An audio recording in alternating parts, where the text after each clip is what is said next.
1976, there was no M50, the Lewis non-existent, and the former railway bridge in Dundrum was widely believed to be damaged and beyond repair, that there was no way to bring that back. And so 40 years or more have brought incredible changes to transportation in Dublin, as I'm sure you know. I've paid careful attention to that over the years, very fascinated by some of the issues.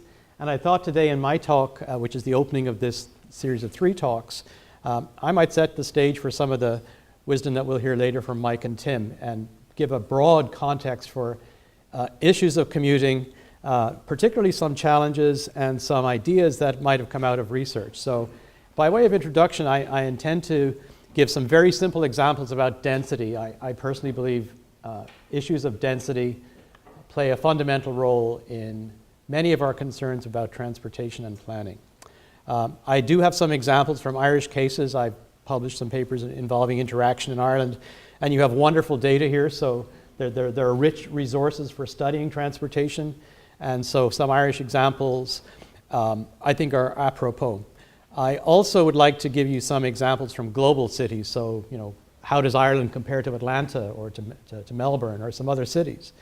And then more as a hook and a lead into the other speakers, I think some ideas and innovations that might hold some promise in terms of the theme of the talk, mobility, etc. So as a background, a very broad question would be, as Enda mentioned, I study spatial interaction, so a question would be, where are the flows coming from and where are they going to? That's fundamentally a basic factor in transportation. How can we measure, observe, and model these flows? As a modeler, I like to perhaps reduce things maybe too abstractly, but to get some broad idea about how things are going. Not so much empirical, but model-based analyses. And then clearly, as you all know, the problems arise when you have a mismatch between the infrastructure and the flows. So if there's too much traffic for the road capacity, you have congestion on surface transportation. As you're seeing the Lewis being reconstructed in the city, incredibly expensive, incredibly disruptive, and ultimately likely a good thing, but certainly in the short term, quite a disruption. And you just mentioned airports. Airports have a major environmental impacts, and at the same time are necessary as a component for linking cities to the rest of the urban system and the rest of the world. So I think my areas of interest and impact today will probably resonate for people in urban planning, for geographers. I'm a geographer. Urban transportation, I teach transportation classes, but in particular, the types of themes that people have looked at would probably be characterized as whether or not the population in its residential aspect and the population in terms of its employment location aspects, are they in balance or are they out of balance? How do we measure that? How do we look at that? How do we talk about things like access to the workplace? And as you know, Dublin provides many, many vignettes on that front. And it sometimes boils down to, I think, access, but also affordability, that in order to solve the inaccessibility problem, it's either extraordinarily expensive, or to get something less expensive, you have to be less accessible. So these are, I think, as close as we might get in the social sciences to empirical realities. I mean, there's clearly no way that we're going to have ironclad laws or be able to make law-like statements when it comes to social science data.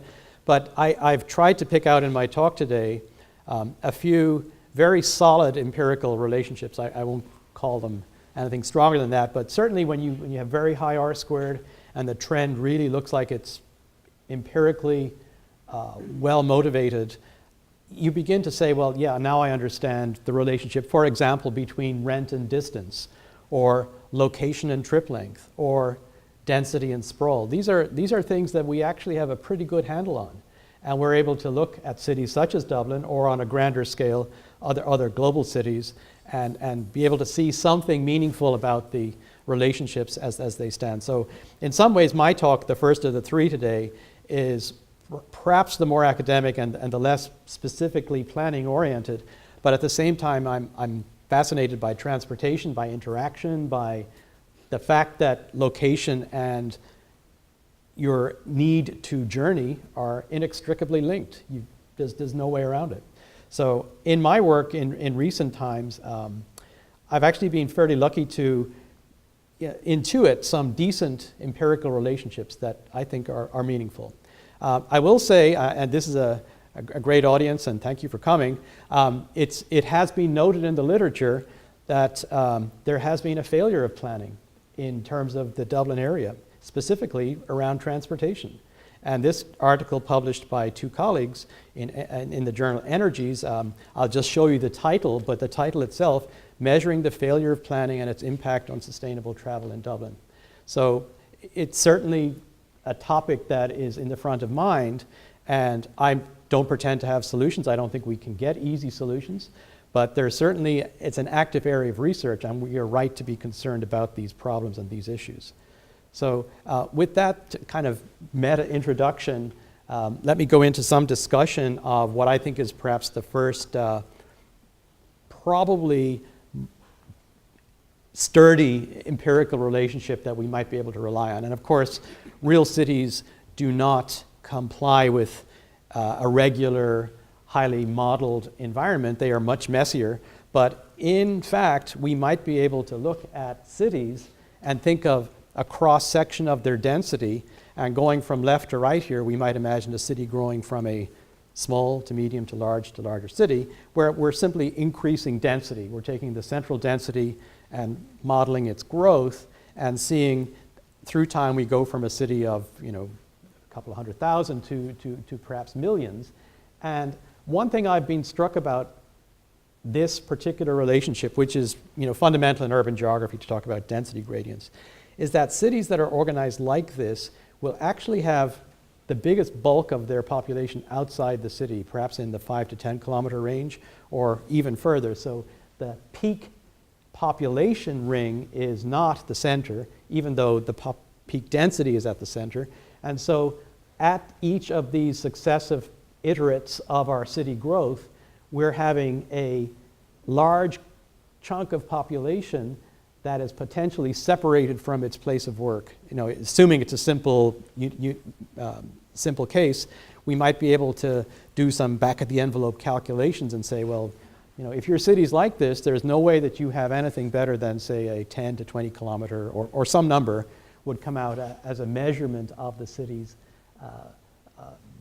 morphology. Compounding and maybe making this more complex is you might have cities that have hollowed out, or you might have cities with strong commercial cores, or you might have cities that have big chunks of institutional land use that are not available for residential land use, or you might have cities that have maximum density or height restrictions. All of these things are going to change where the people can be, but essentially when you spread the people out, those people have to get someplace to work, and that someplace is typically far away and potentially quite far away. So the implications, I think, from density for trip length are pretty fundamental. The pools of population are outside the city. As we increase central density, the ability to rely on personal automobile diminishes. It's just simply not practical to have cars, now in very dense core cities. And conversely, at the edge of a city, lower density poses a huge challenge to public transit. It's not possible to have an efficiently organized system to gather population from low density sprawled suburbs. So I think arguably most issues, and I'd be happy to debate this later, but arguably most issues in future transport for mobility boil down to dealing with density. And that would be my kind of first theme. So fortunately, I found this great diagram from a scholar. I don't know him personally, but Berthaud in 2006 came up with this nice picture, which I'm going to talk about, and that is kind of picking up on my theme. On the x-axis, we have low density on the left and high density on the right. And on the y-axis, we have sort of monocentric cities towards more multinucleated cities at the top. So just to give you an example, at the top left here, we have Atlanta, which is arguably a very polycentric city with fairly low density. In other words, it's very sprawled. And Berthaud mentions that in that situation, the car is really the only effective means of transportation. It's not going to be possible to have some transit solution in that situation. That's kind of one bookend. And then to the right, you might take a city like Shanghai or Mumbai, which has extremely high density, nothing like around here.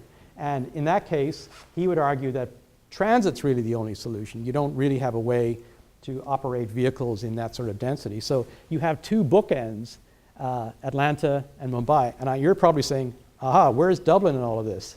And so we weren't exactly able to get his precise data, but roughly similar data.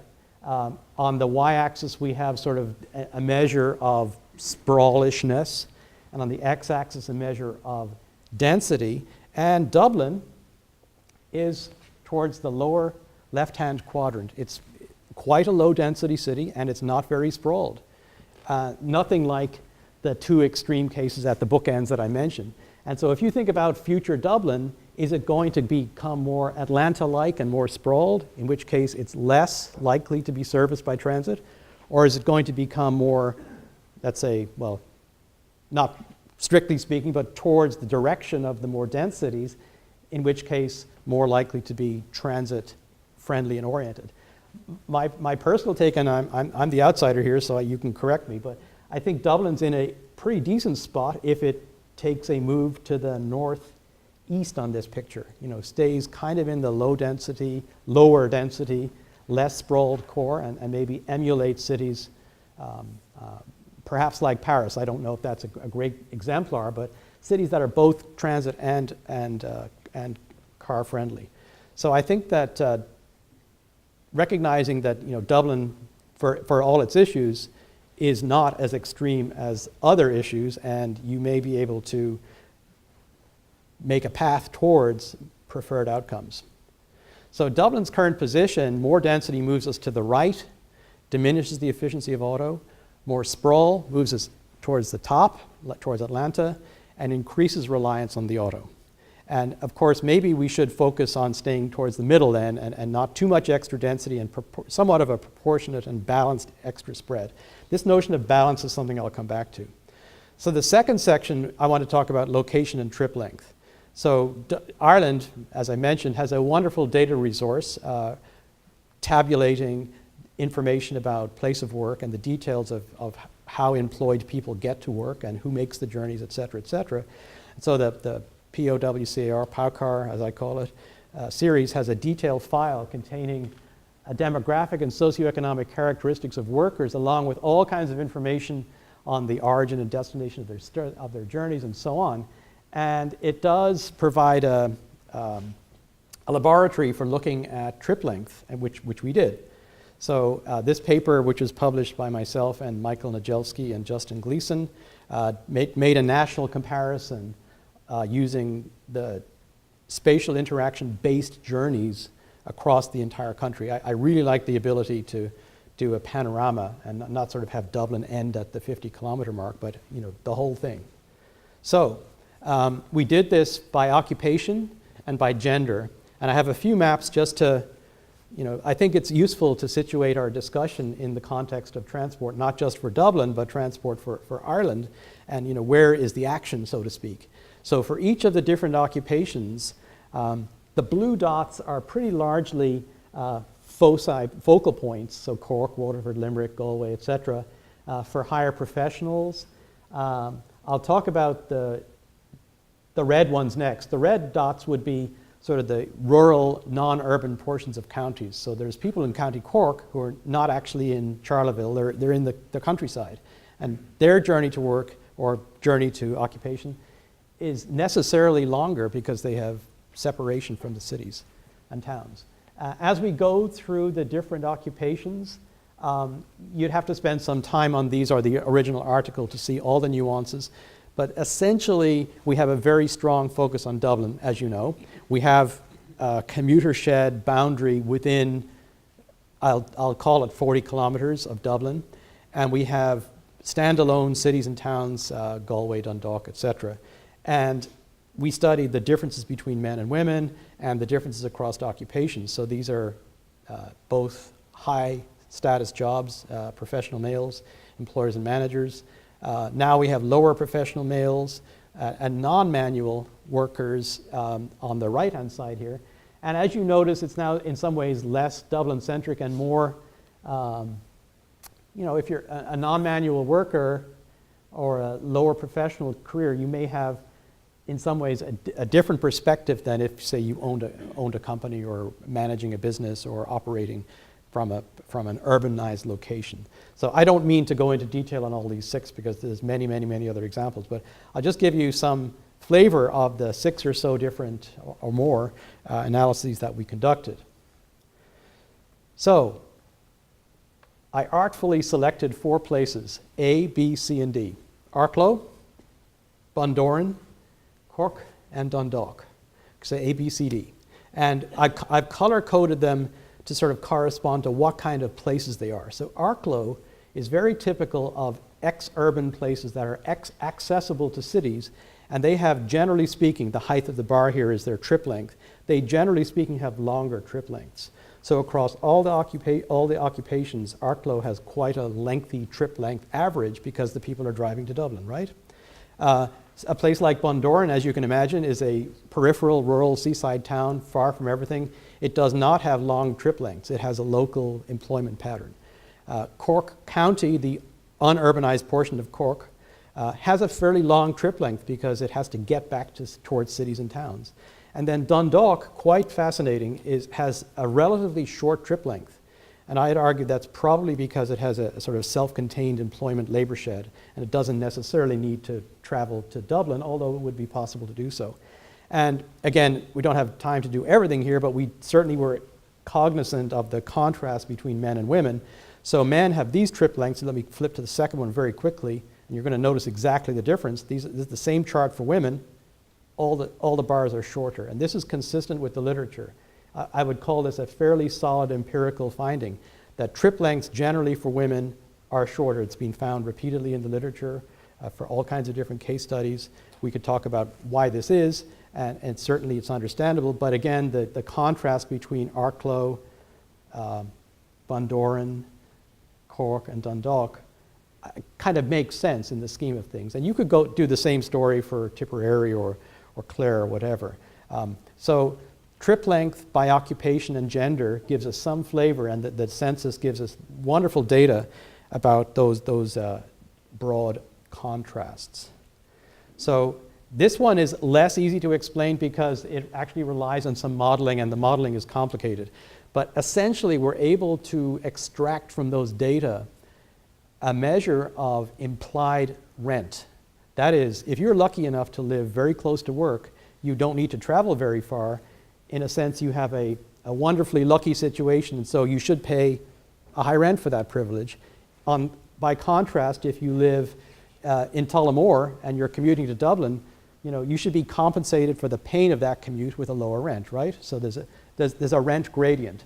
So our model allowed us to deduce from the interaction data what that rent gradient would be. In other words, should there be a contrast between Dublin, prime location, very accessible, versus, say, Tullamore, which is quite inaccessible, and you're compensated for the extra travel, potentially by lower rent. So I can't explain all the details in this one, but there is a model that shows us that we could actually generate, again, one of these very solid empirical relationships, very high R-square, very sturdy kind of finding, it's not a fluke, that's showing us that rent would decline with distance from Dublin.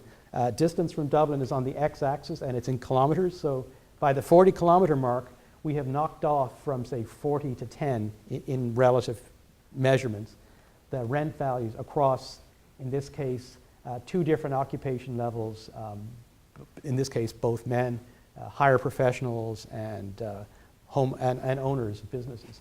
So when I say that we have been looking at sturdy empirical relationships that kind of hold up, this would be another one, that your rent payment, in a way, is a compensation for the burden of commuting.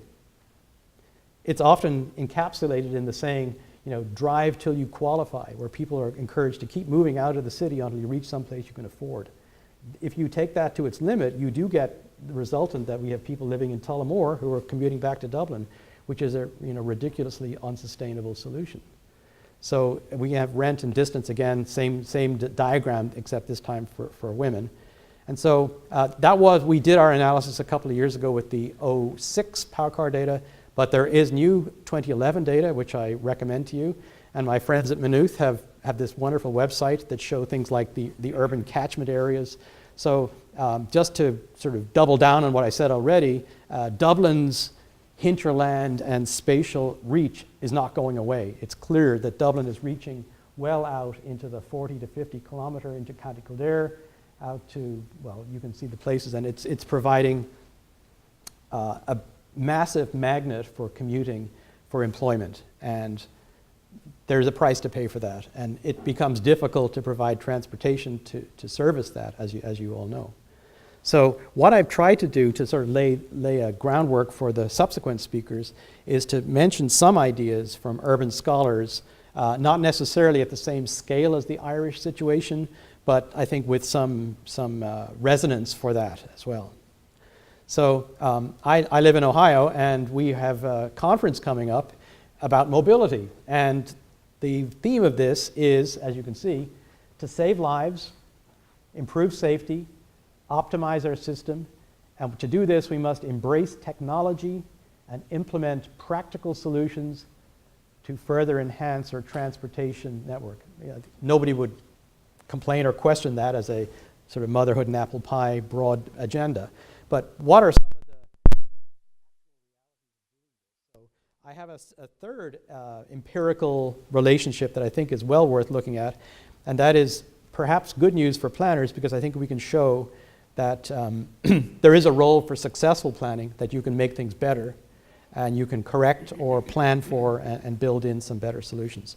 So I found this great report, which is called Measuring Urban Transportation Performance by some consultants, and it collects a lot of data about urban mobility. So the population, how many people are traveling, sort of an index of how travel is intense in the city, and interestingly, delay. How much time are people spending in delayed traffic, which is a pretty important measure. And if you have a transportation system that requires or has a good portion of your public to be, say, I think they would use the term wasting time in traffic, although these days you can possibly multitask, but certainly this study provided me with the basis for this following. We reanalyzed this data. So here's a result.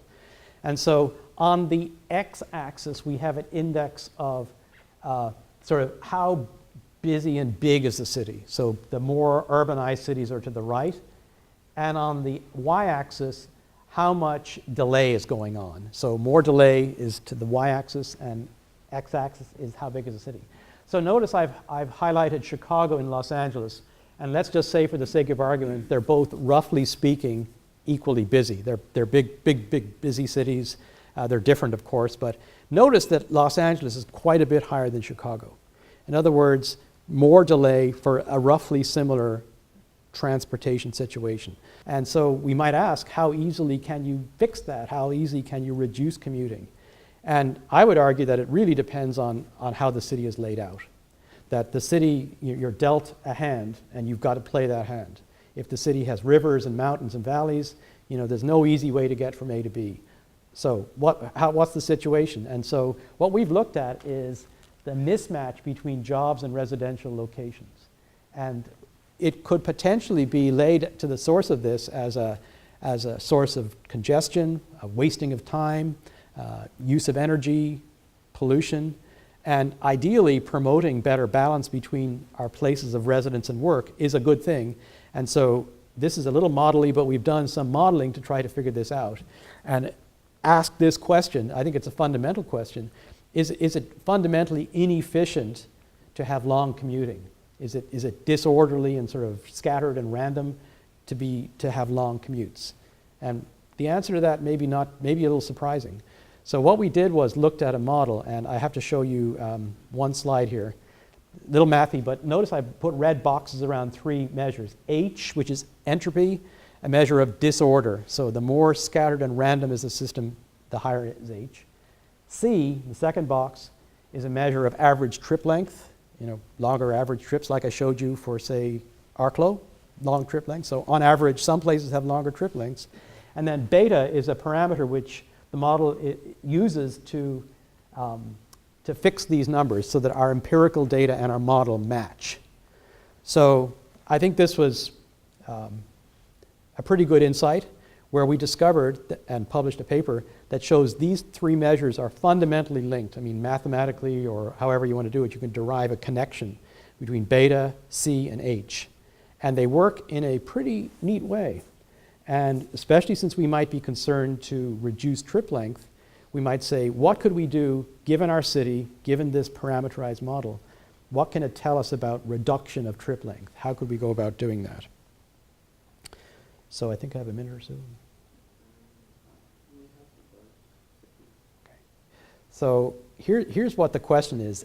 Given the geography, I'm a geographer, so I'm going to take as given some things that we cannot change. Now, in the longer to medium term, yeah, you can probably change things. As I mentioned at my outset, Dundrum has fundamentally changed in 40 years. But for now, the geography is what it is. How can we lower trip length? And what mathematical tactics can we use to show what it would mean to reduce trip length given the city that we have? So if you take my diagram, I'm going to simulate what it means to lower trip length. And what it means is that you have to take the beta parameter and sort of crank it up. I want to restrict trips by making a higher impedance. Okay, that's the first arrow at the top left. That, if you trace the white line, is going to reduce trip length. This is the trip length diagram here. So we would increase beta, lower trip length, and then the third one is the kicker. It says we need to reduce entropy. In other words, we have to have less disorder in our trips. And to the extent that people are driving, I was going to say foolishly, but driving for whatever reason past the obvious places of work, you sort of have to get a tighter matching and a tighter coupling between locations. So that's extremely important. And when we start to look at ways to do this, we realize this is not easy. We can't, certainly in the US, we can't dictate where people live and work. They're going to do what they're going to do. So how can we do this? We could perhaps reorganize the geography, or we could look at certain different cities and see how well are they doing at this agenda. So I'll go right to this one. Apologize for being a bit busy, but I can definitely point out the main issues. So again, I have Atlanta on the right, the second to the right. I guess I'm not connected to anything, so Atlanta's here. And I want to talk about Las Vegas, which is over here on the left. So Atlanta does have a very broad, sprawling city. Remember, it was my bookend city on that diagram by Berthaud. And so, sure, it's got a very broad city, but its trip lengths are fairly organized. People are not wastefully driving all the way to the south side of Atlanta from the north. Well, most are not. So you tend to have a low entropy in the Atlanta situation. I think it's possible that a very sprawled city encourages you or motivates you or incentivizes you to not be extra wasteful. You're already making a long trip. Let's not make it even longer by going past the obvious place. So Atlanta kind of gets a check mark for being sprawled, having a long trip length, but being quite organized. Las Vegas is my other pet city in this regard, is not like this. It has a shorter trip length and it has quite a degree of randomness. People are going higgledy-piggledy everywhere and are not necessarily making efficient commutes. So you give Las Vegas, good marks for having tight organization, but poor marks for how they're actually accomplishing the trip length situation in their city. And we've gone through many other American cities in this same slide. I haven't done this for Dublin, but I think it would be quite interesting to know where we are. So just to wrap up my final section here, I want to suggest, and this is more as a lead-in to the other speakers, some areas where transportation future seems to be going and may be helpful to us. One, bike sharing. Dublin has a very effective and large bike sharing system. My city has one, but it's nothing as nice as yours. And it certainly has become apparent to me as I've looked at bike sharing that it's a good solution if people here use it for commuting, but it poses some processing challenges, bike rebalancing being one of them. And one way to make it even more clever would be to put in demand responsive pricing. So the prices adjust to get you the outcome that you're interested in getting. Second point, you could think of mobility as a service. And this is a hot topic in planning. We have ride sharing, we have park and share vehicles, we have self-driving vehicles, we have many different combinations of features. And it may make sense to wean people off car ownership and into thinking of the car as something that gets them places without necessarily owning that car. And so the possible breakthrough with this would be more sharing of vehicles, less parking, more self-driving cars, and maybe safer. The cars would perhaps be less likely to create crashes. We might see a more data-intensive future where we glean data from the users and make more planning uses of that data. And of course, the ability to share these data between vehicles will enhance the ability to pack in flow. So we might be able to build a better mousetrap, so to speak. Vehicle-to-vehicle communication is a very good example. It might help us to avoid crashes at intersections. In the US alone, there's 2.8 million intersection-related crashes per year, and presumably automated and self-driving vehicles are not going to run into each other most of the time, we hope. And so the risks, and I'll finish on this, is that as we link things together, there are some good news stories, but clearly this opens us to insecure systems that could be hacked. And so we might have Internet of Things is used as a meme to discuss this topic, but we certainly might have a problem in the future if we were not careful with how we managed the accessibility of these data. I personally do not believe in high-tech solutions like 3D and using biological analogies to convey better flow. People are people and cars are lumpy, so we can't really do this without some pressure on the infrastructure. So I probably should stop to stay on time and give you some time for the next speaker. Thank you. Thank you.